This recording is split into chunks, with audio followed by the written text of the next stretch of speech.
இப்போ புதிதாக அமைந்துள்ள பிஜேபி, அதாவது பிஜேபி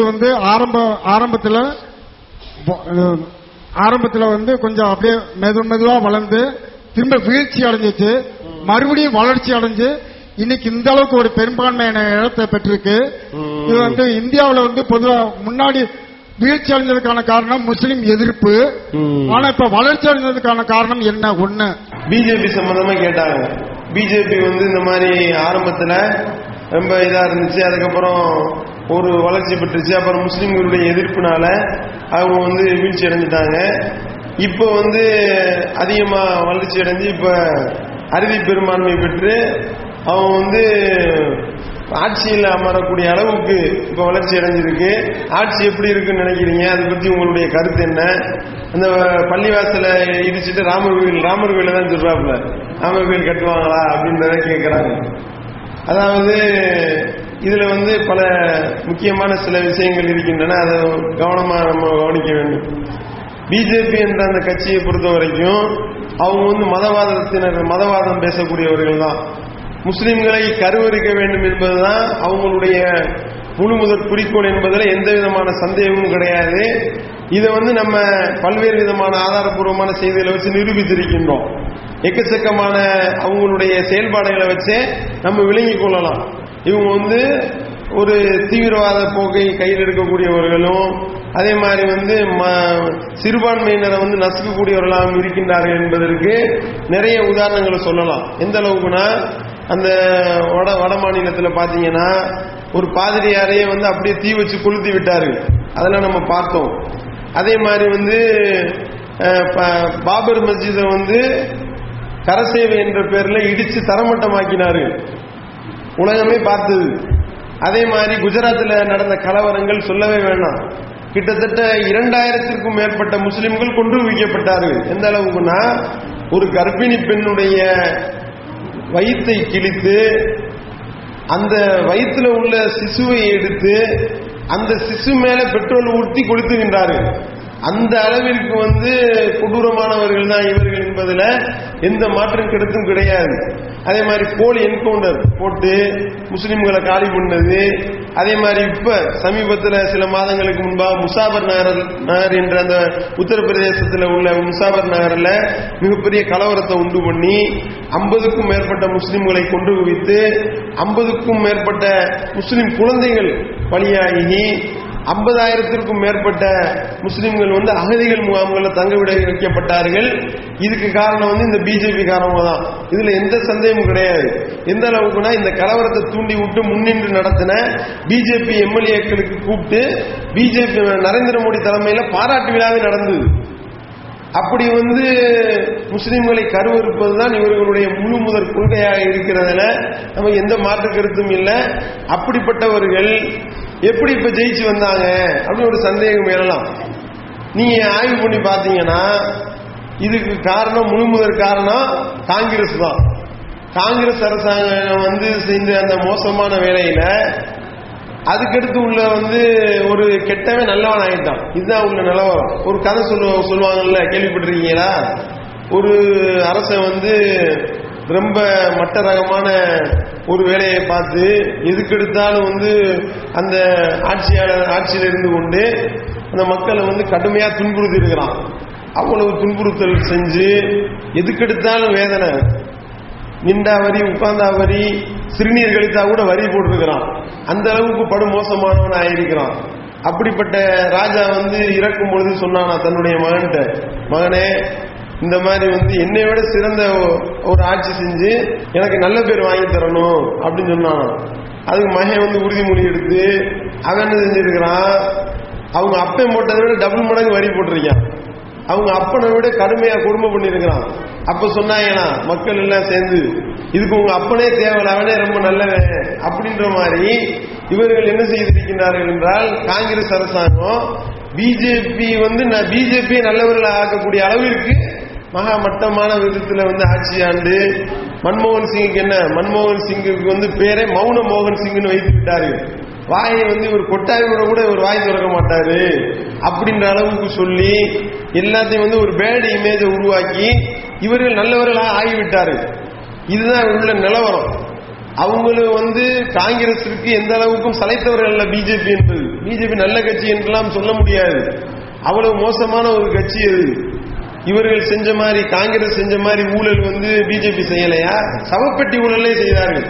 கார்கில் போர்ல இறந்தவர்களுக்கு சவப்பெட்டி வாங்குறதுல அதுல ஊழல் பண்ணக்கூடிய அளவுக்கு கடுமையான ஊழல் பேர் வழியாக இருந்து கொண்டு, எந்த அளவுக்குன்னா எடியூரப்பா பண்ணாத ஊழலா, எடியூரப்பாக்கு சீட்டு கொடுத்து எடியூரப்பா இப்ப எம்பி ஆயிட்டார். அந்த அளவிற்கு வந்து ஊழலை ஊறி திளைத்தவர்கள். அதே மாதிரி மகாராஷ்டிரால வந்து நில ஊழல், நிதின் கட்காரியும் காங்கிரஸும் சேர்ந்து செய்தது, அந்த அளவுக்கு ஊழல். இப்படி வந்து ஊழல் பேர் வழியிலாகவும், அதே மாதிரி வந்து முஸ்லிம்களை கருவறுத்த கலவரங்கள், எத்தனை கலவரம், அவ்வளவு கலவரங்களை தூண்டி விட்டு முஸ்லிம்களை கருவறுத்ததாகட்டும், இந்த மாதிரி எடுத்துக்கொண்டோமே. ஆனால் ஆக கேடு கெட்டவர்களாகத்தான் இவர்கள் இருக்கின்றார்கள். இனிமேலும் இப்படிதான் இருக்க போகின்றார்கள்.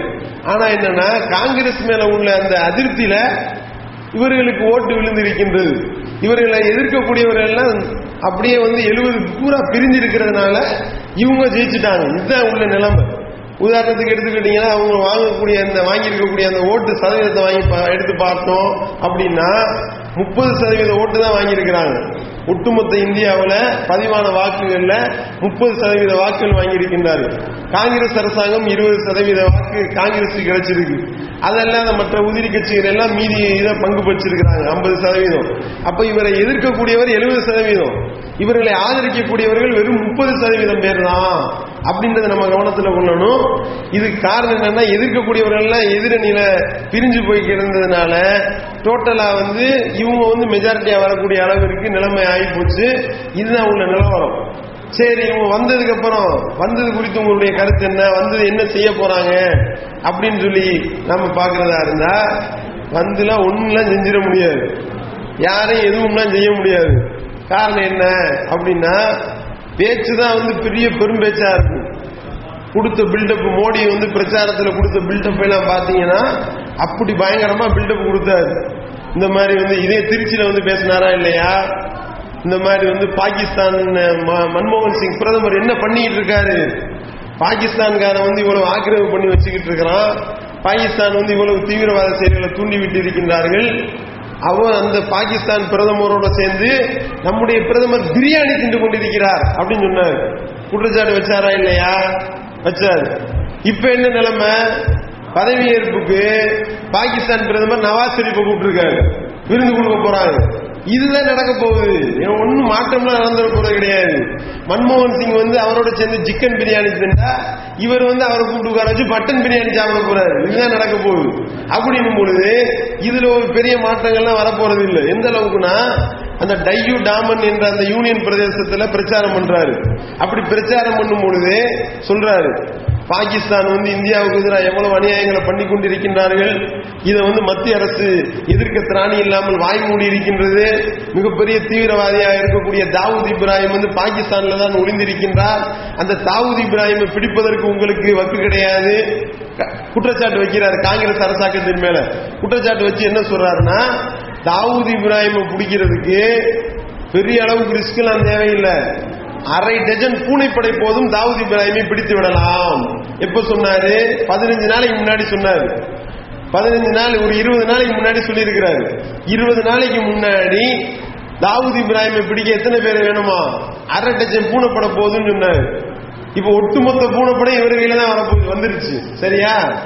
அப்படின்னா அப்ப இவரு அந்த பதவி ஏற்றவனையுமே ஒரு அரை மணி நேரத்தில் அநேகமா தாவூத் இப்ராஹிமை பிடிச்சிருவாருன்னு எல்லாரும் நினைச்சுக்கிட்டு இருக்கிறாங்க. இப்போ அரை மணி நேரத்தில் பிடிச்சு காட்டணும்ல, நடக்குமா? நடக்காது. அதுக்கு வந்து நம்ம பத்திரிகைகள் இருக்கிறாங்களே எல்லாம் மோடிக்கு ஜால்ரா தட்டுறதுல இவர்களை மிஞ்சுறதுக்கு ஆளு கிடையாது. எந்த அளவுக்குன்னா, முன்னிலை போடுறாங்க. முன்னிலை பிஜேபி 350, இதர கட்சிகள் 170, காங்கிரஸ் 40 அப்படின்னு போடுறாங்க. கூட்டி பார்த்தா 590க்கு மேல போகுது நம்பர். மொத்தம் இருக்கிற பாராளுமன்ற தொகுதி 543 தான். அப்படின்னும் பொழுது இவங்க போடுற அந்த கூட்ட கணக்கை பார்த்தா 590க்கு போயிட்டு இருக்கு. அந்த அளவுக்கு பிஜேபி மெஜாரிட்டி இவங்களே இருக்கிறாங்க. அந்த அளவுக்கு தான் நம்ம மீடியாக்கள் இருக்கும் பொழுது இவங்க வந்து இந்த தாவூத் இப்ராஹிம் விஷயத்துல வந்து பில்டப், மோடி பிரதமரா பதவி இருக்கிறதை தெரிந்து கொண்டு தாவூத் இப்ராஹிம் அவர் வந்து ஆப்கானிஸ்தானுக்கு தப்பி ஓடிவிட்டார். என்னமோ இவங்க உட்கார்ந்து ட்ரெயின் பிடிச்சு கொடுத்த மாதிரியும் இந்த மீடியாக்கள் வந்து இவங்க கூட்டிட்டு போய் ஆப்கானிஸ்தான்ல அவரை விட்ட மாதிரி எழுதுறாங்க. இதுதான் இவர்கள் மோடிக்கு வந்து ஜால்ரா தட்டக்கூடிய விதமா இருக்கின்றது. விட்டா எழுதுனாலும் எழுதுவாங்க. தாவூத் இப்ராஹிம் மோடிக்கு பயந்து கொண்டு செவ்வாய் கிரகத்தில் குடியேறி விட்டார். அநேகமா வந்து மோடி வந்து இவர் செவ்வாய் கிரகத்தில் குடியேறதுக்கு முன்னாடி மடக்கி பிடிச்சாலும் பிடிப்பாருன்னு எழுதினாலும் எழுதுவாரு. இதுதான் இவருடைய நிலையாக இருக்கின்றது. இந்த மாதிரி வந்து மோடி பேசின பேச்சுக்கள்லாம் பாத்தீங்கன்னா எல்லாம் வந்து சாத்தியமற்ற பேச்சுக்கள் தான் பேசினார். நதிநீர் இணைக்க போறோம், நதிநீரை வந்து இணைச்சு எல்லாத்தையும் ஒண்ணுமே டோட்டலா வந்து தமிழ்நாட்டில எல்லாம் கங்கை யமுனை நதியெல்லாம் ஓட போகுதாம். நடக்கிற காரியமா இது? எங்க நடக்கும் இது? இல்ல. அதே மாதிரி வந்து எதிரி நாடுகள் எல்லாம் வந்து எல்லாம் இது பண்ணிடுவேன், எல்லாம் யாருமே எங்கள்கிட்ட வாலாட்ட முடியாது அப்படின்னு சொன்னாரு. கடைசி நிலைமை என்ன? இவருடைய பதவியேற்பு விழாவுக்கு ராஜபக்சே எந்த அளவுக்குனா மீனவர்களை வந்து பிடிச்சிட்டு போறாங்க. மீனவர்கள் வந்து தமிழக மீனவர்களை வந்து இந்த மாதிரி இலங்கைக்காரங்க வந்து இப்படி கடத்தி வச்சுக்கிறாங்க, துன்புறுத்துறாங்க, இப்படிலாம் சொன்னாரா இல்லையா? இதே மோடி வந்து பிரச்சாரத்துல சொன்னாரா இல்லையா? அப்படின்னா என்ன செய்யணும்? இவரே நேரடியா போய் ராஜபக்சேவை குண்டு கட்டா தூக்கிட்டு வந்து உள்ளடைக்கணுமா இல்லையா? என்ன செய்யறாரு? இப்ப ராஜபக்சேக்கு இப்ப பிரியாணி போடக்கூடாது இவரு. இதுதான் இவருடைய நிலைமை. அப்படின்னும் பொழுது இவர்கள் இன்னொரு காங்கிரஸ் அரசாங்கமா தான் உட்கார போறாங்க. இதுல எந்த சந்தேகமும் கிடையாது. இவங்க வந்து முஸ்லிம்களை ஒழுக்கவோ முஸ்லிம்கள் மேல கைய வைக்கவோ முடியும்னு நினைக்கிறீங்களா? ஒன்னும் செய்ய முடியாது. காரணம் என்ன? இது வந்து உலக நாடுகளுடைய அந்த பார்வையெல்லாம் இந்தியா மேல இருக்கு. இப்போ இவர் வந்து முஸ்லிம்களை இங்க நசுக்குனார்னு வைங்க, சிறுபான்மையினரை இங்க ஒடுக்குனார்னு வைங்க, அந்த முஸ்லிம் நாடுகள் எல்லாம் இந்தியா மேல பொருளாதார தடை விதிக்கும். அப்படி பொருளாதார தடை விதித்தால் இவர் எப்படி ஆட்சி புரிவாரு? இவர் நாளைக்கு வந்து கார்ல பாராளுமன்றம் போக முடியும்னு நினைக்கிறீங்களா?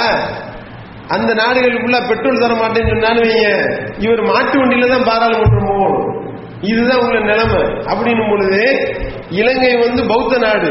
பௌத்த நாட்டுல பௌத்தர்களுடைய அந்த கொள்கையை பிரச்சாரம் செய்யக்கூடிய இடத்திலேயே முஸ்லிம்கள் பிரச்சாரம் செய்து கொண்டிருக்கின்றோம்.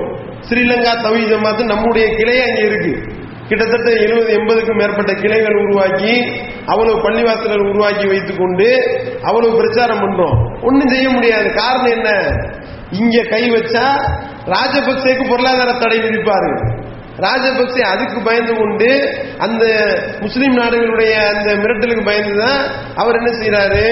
மத நிந்தனைகள்லாம் பண்ணக்கூடாது, பௌத்தர்கள் வந்து வெறிப்பிடித்தனமா வந்து முஸ்லிம்களை அட்டாக் பண்ண வர்றாங்க, இப்படிலாம் அட்டாக் பண்ணாங்கன்னா அவங்க மேல் நடவடிக்கை எடுத்து போகணும். இதுக்கு தனி ஒரு பிரிவே போட்டார் ராஜபக்சே.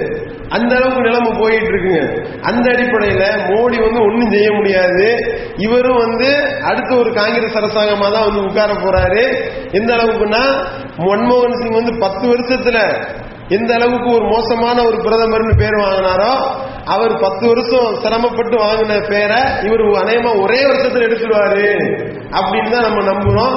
அதுதான் யதார்த்தமா உள்ள செய்தியா இருக்கின்றது அப்படின்றத ஐயா அவர்களுடைய கேள்விக்கு பதிலாக சொல்லிக் கொள்கின்றோம்.